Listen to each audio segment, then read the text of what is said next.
Hello everyone, thank you for your applause. I come here to share with you about GS1 standards, the real engine for the retail revolution. Maybe you are not familiar with GS1, but look in front of your desk. There's a bottle of water. There's a barcode on each bottle of water. You can say the bar, the space, and the figure. That's the bar and the code. We call that barcode. There's a saying, science and technology changes the world, and digitalization will reshape the future. In the current intense competition of business, how to make your business successful? What are the weapons? First, standardization. Second, digitalization. Third, connection and sharing. For GS1 and the GS1 barcode, we can say barcode is international standard, and bar is connection or sensor, and the code is digitalization. So embrace barcode, it means successful will come. That's my open speech. I'd like to share with you about GS1 and the GS1 China. Also about GS standards and the four retail revolution. Last but not least, I'd like to mention about something about how to collaborate GS1 and RIM. Our second speaker, Chris, he made very successful presentation and he put forward about his idea what we should do to make RIM more successful. I would like to also contribute some ideas. First, let's watch a video about GS1.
Yes, global language business transform the way we live.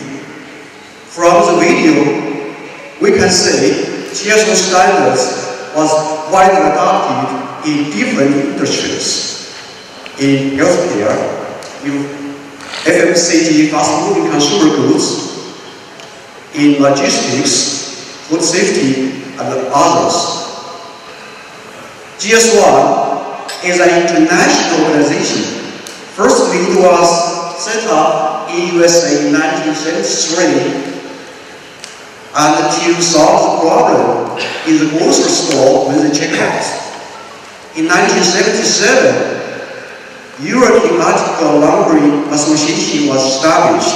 There are 12 countries that form association, also to do the post-checkout system.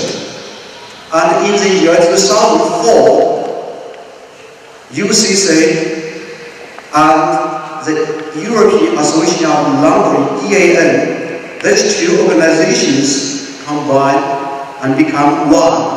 That is GS1. GS1 is a non-profit organization and it's neutral.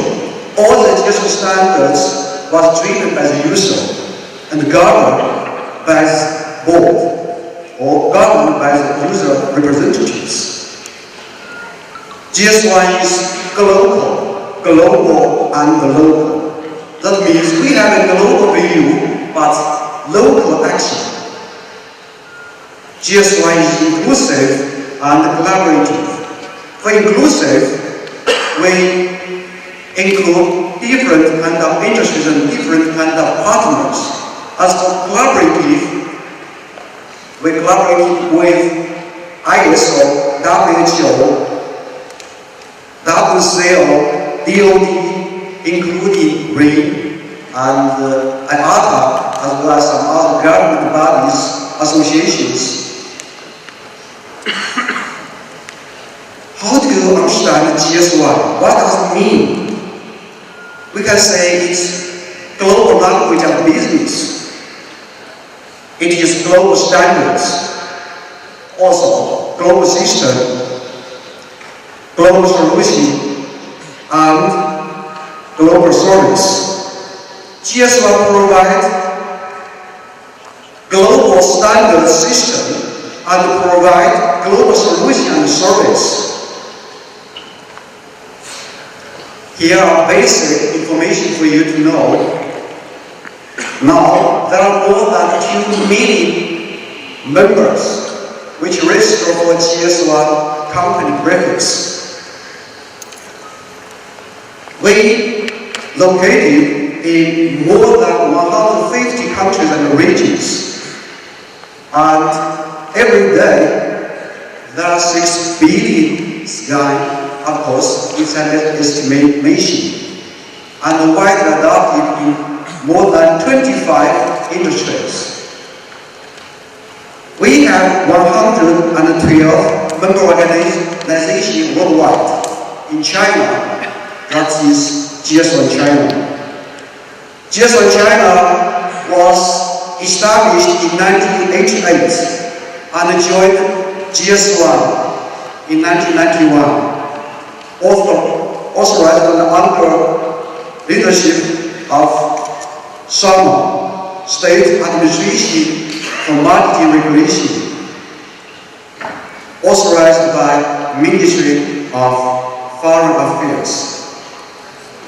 Right now, GS1 China has more than 300,000 members, and we have a data for all the item information detail. It's 94 million.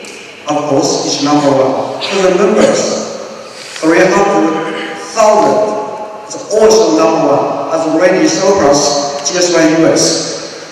We have 2 national test centers, including barcode test center and RFID test center. My topic is GS1 is a real engine of a real retail revolution. Why? What's the characteristic of GS1 standards? Let's have a look. First, for GS1 system, the first part is identity, ID. Everyone has an ID. You go abroad, you have a passport. For ID is easy, but for international consensus, ID is not easy. When you go to the library gives you an ID. When you go to university, the university gives you an ID. But for the items, for the commodities circulated throughout the world, a unique identification is most important.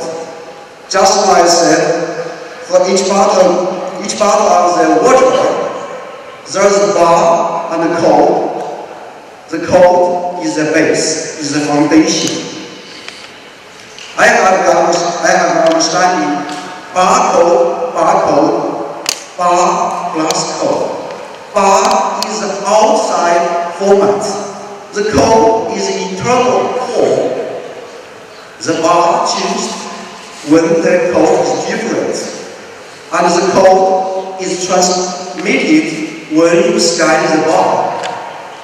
A commodity without barcode is a chaos. Commodity with barcode, it goes smoothly and successfully. Embrace barcode comes success. So the key competence of GS1 and the foundation is ID. It can identify each partner, each subject during the whole supply chain. You can say,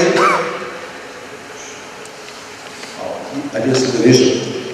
From the left past, it can identify a plant, a manufacturer, and it can identify a commodity, item level, case level, pallet level.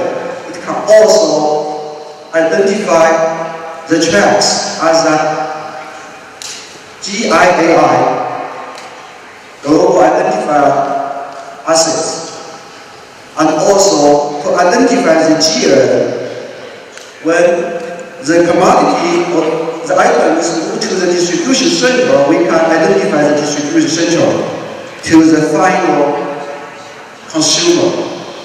That is the first part.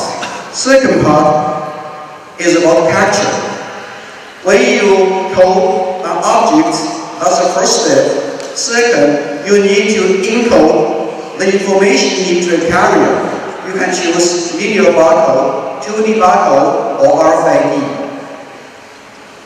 We can't say 2D barcode is advanced than linear barcode, or RFID is more advanced than 2D barcode. Each of them has their own application area. For the fast-moving consumer goods, especially for this kind of water, linear barcode has its own advantage. With the development of mobile phone, and currently the 2D barcode becomes much more familiar and widely adopted. The short part is sharing. When you identify objects and encode it into the carrier, you need to share the information with your partners throughout the supply chain, from the manufacturer to the retailer, as well as the logistic providers. How to do it? You can use GDSN, Global Data Synchronization. You can use EDI, Electronic Data Exchange. And EPCS. EPCS is EPC Information Service, which is international standards. It answers what object, in which condition, under whose control, and what's the situation, to answer the questions when, where, what, and how. Let's make it more detailed. For ID system, GS1 can identify the GTIM, the item level SKU, and when you want to identify the pallet level SSCC, serial shipping container code, and also GL. GL means global location number. It can identify each participant in the supply chain. It can also identify the functional entity as well as the location. It can identify a financial department of one company. It can identify our meeting room. Very widely adopted, especially in Europe.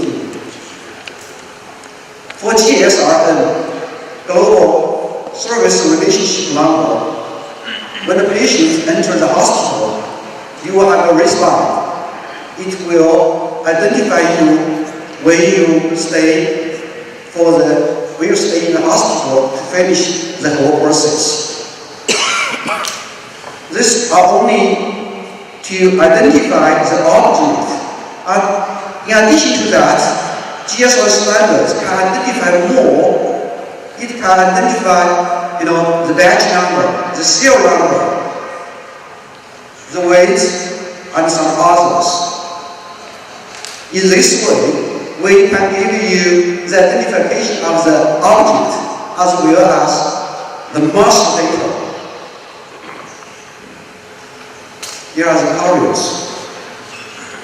We have ENPC ITF 14 document is dealing with the case commodity, and UCC 128. When you have the traceability, it can share more information, batch number, serial number, and some others.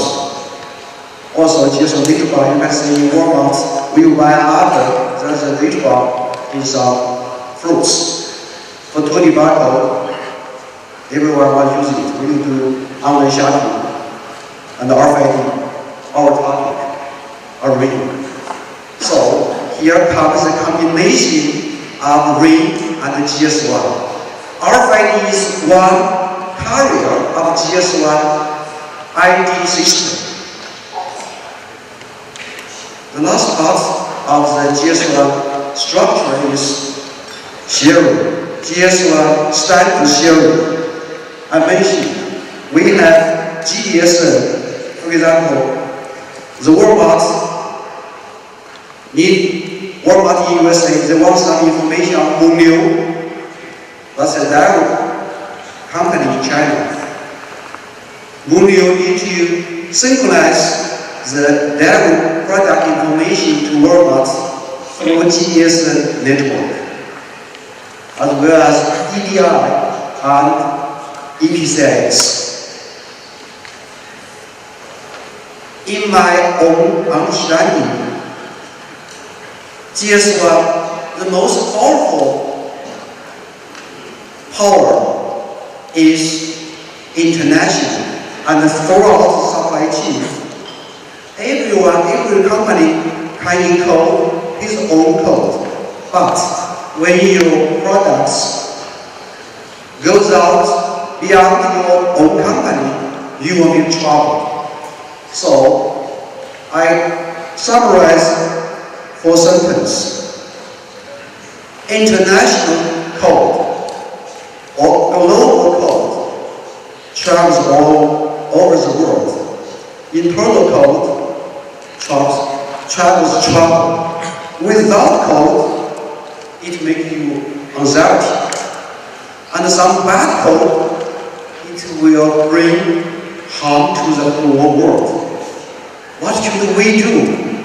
We should promote international code.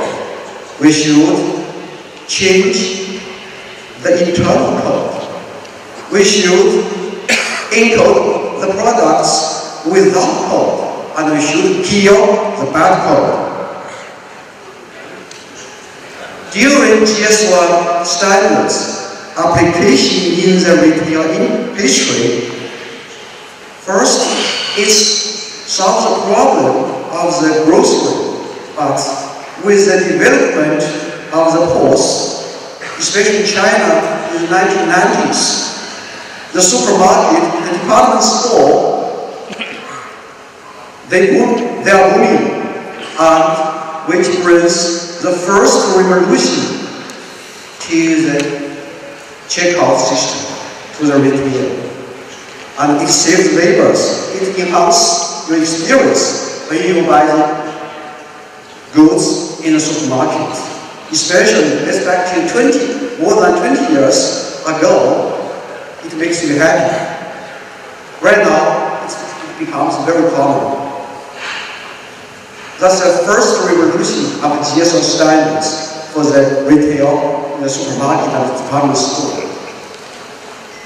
Second revolution for GSO standards, I think, is for the online shopping. Especially in China, when Alibaba, Tmall, JD, they were developed very fast since the year 2010. And they finally realized we should adopt the offline standards to manage hundreds of billions of products for their huge platform.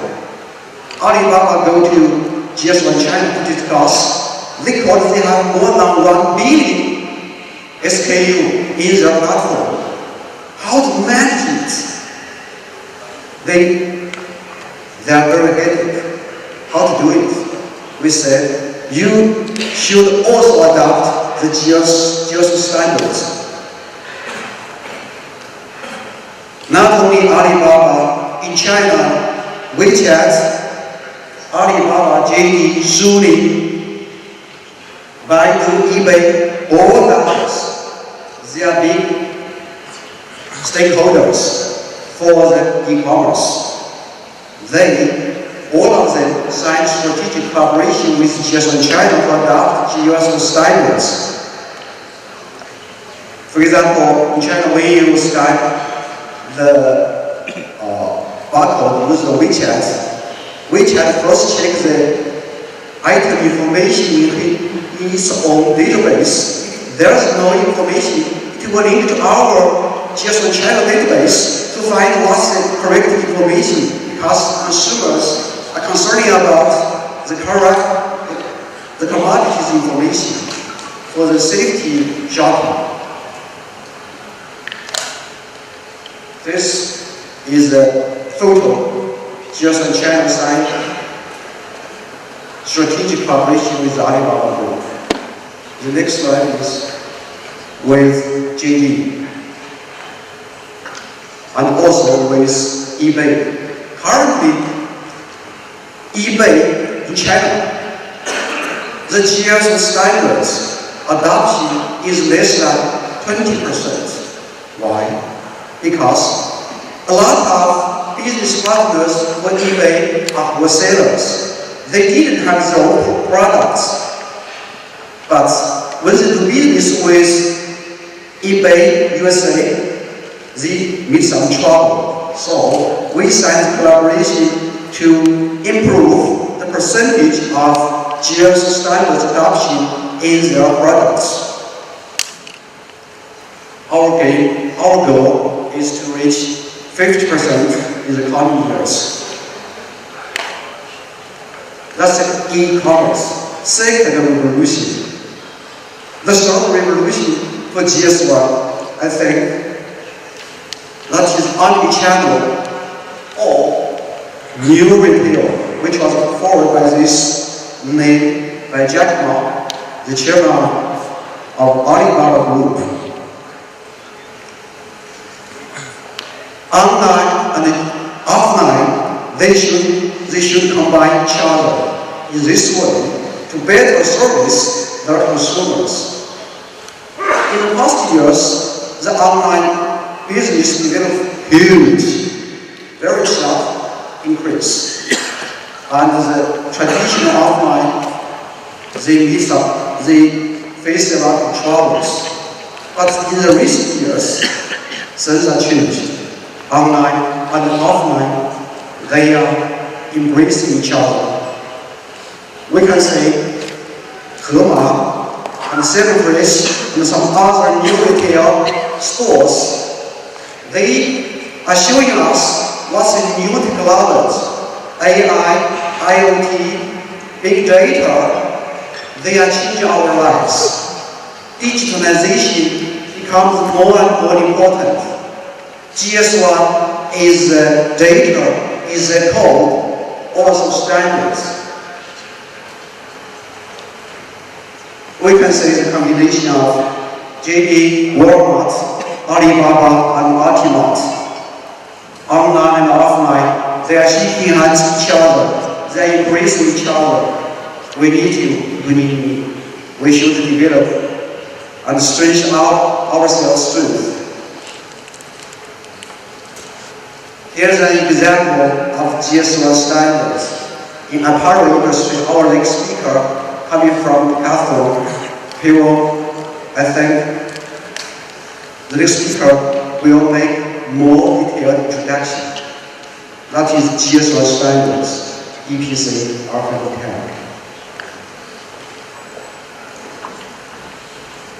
There's a saying, a single flower that makes spring, but hundreds of flowers blossom in the garden, it makes the spring. In the past, GS1 standards was wider up in the single state. For example, checkout, warehouse, or some other states. What's more important and what's more powerful for GS1 standards is for the whole supply chain. Without the whole supply chain efficiency improved, GS1 standards, we can't say it's successful. From the item level, case level, pallet level, to our final consumers, the whole supply chain, the whole efficiency, all of them need to be improved. And the GS1 standards can serve there. Thanks to Ministry of Commerce and Ministry of Finance in China since the year 2017 and 18. Our government said we should widely adopt GS1 standards in the supply chain. It's truly believed that this will accelerate GS1 standards adopted in China fast and quickly. Here are the official papers, and the Ministry of Commerce, they have already done a lot of pilots in some cities and in some companies.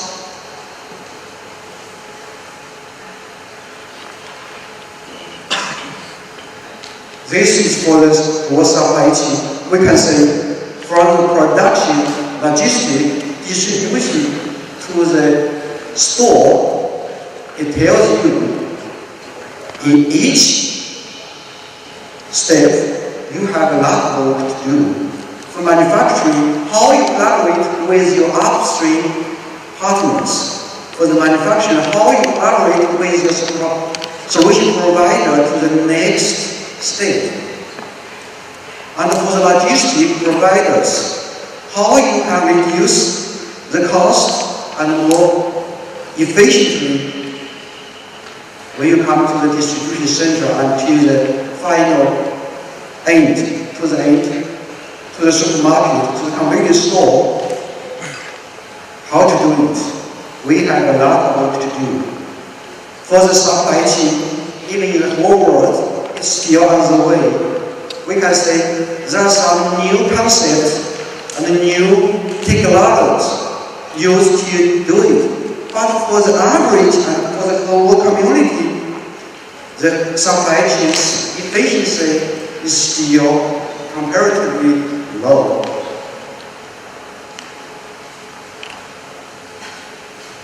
As for the collaboration with RAIN, let me take an example of clothing apparel. IOC means Internet of Clothing.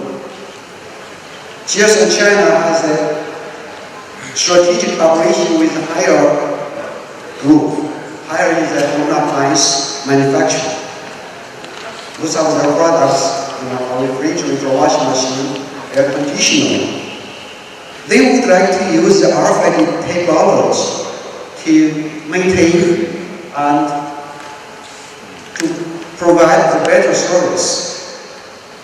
For the intelligent wash, of course, for the washing machine, there's a reader. And to identify the service for the self-mirroring, self-checking, in this way, I think both RIN and GS1, we need to educate our consumers. We should jointly foster the market. GS1 can provide the education to the consumers, to the society, how to use the GS standards, how to hold it.